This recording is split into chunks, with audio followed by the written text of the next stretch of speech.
नमस्कार मैत्रिणींनो, दिवाळीची तयारी सुरू झाली असेल ना? पण या नोकरी व्यवसायातून वेळ कुठे भेटतोय हो? आणि दिवाळीचा फराळ, त्यात खरेदी.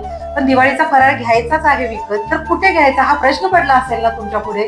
कारण तुम्ही बनवताय तसा पदार्थ झाले असतील का, किंवा आई आजीच्या हाताची चव त्यामध्ये असेल का, तेवढी सात्विकता, त्याचं पावित्र्य तेवढं असेल का? या सगळ्याचं उत्तर तुम्हाला स्वाद मसालेमध्ये.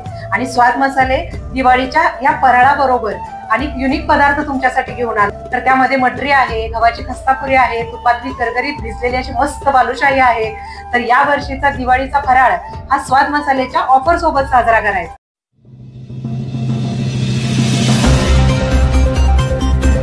वाळवा येथील हनुमान मंदिर माळभाग दिंडी सोहळ्याचे पंढरपूरकडे प्रस्थान. 9 दिवसांच्या भक्तिमय प्रवासाला उत्साहात प्रारंभ. भागवत संप्रदायामध्ये अनन्यसाधारण महत्त्व असलेल्या आणि वारकऱ्यांच्या श्रद्धेचा केंद्रबिंदू असलेला श्री हनुमान मंदिर माळभाग दिंडी सोहळा आजपासून भक्तिपूर्ण वातावरणात सुरू झाला. श्री संत ज्ञानोबाबाजी पाटील भजनी मंडळ उरून ईश्वरपूर यांच्या प्रेरणेने विठ्ठल नामाचा गजर करत ही दिंडी सकाळी वाळवा येथील श्री हनुमान मंदिर माळभाग येथून पंढरपूरच्या दिशेने मार्गस्थ झाली.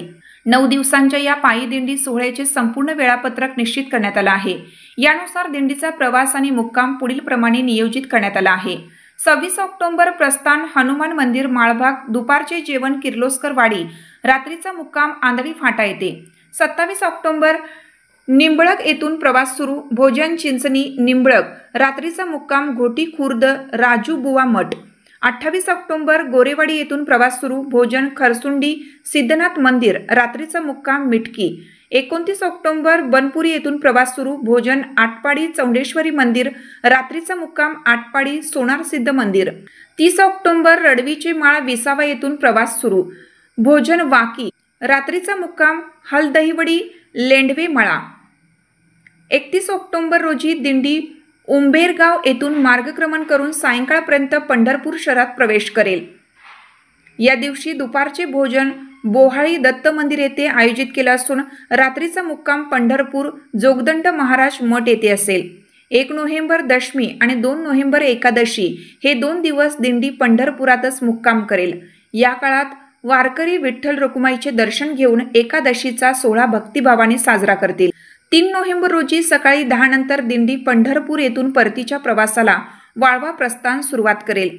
या दिंडी सोहळ्यामुळे सांगली जिल्ह्यात आणि मार्गावरील गावांमध्ये उत्साहाचे व भक्तिमय वातावरण निर्माण झाले आहे. हरिभक्त परायण हनुमंत सुतार, मधुकर माळी, मोरे, बाळासू सूर्यवंशी, सुभाष थोरात, अमरकाका थोरात, मंगेश खंडागळे, के नाईकवडी, दत्तानाना चव्हाण, विनेकरी वसंत चव्हाण, विजय निंबाळकर, शिवाजी कुंभार व भीमराव कुंभार, अर्जुन कुंभार, शंकर कोरे, नितीन नायकवडी, सतीश नायकवडी, सदाशिव पाटील, संभाजी सुतार, शोभाताई नायकवडी, अनुजाताई थोरात, चंद्रशेखर शेळके, एकनाथ आहिर, बजरंग आहिर व बजरंग सव्वाशे यांनी या दिंडी सोहळ्याचे संयोजन केले आहे.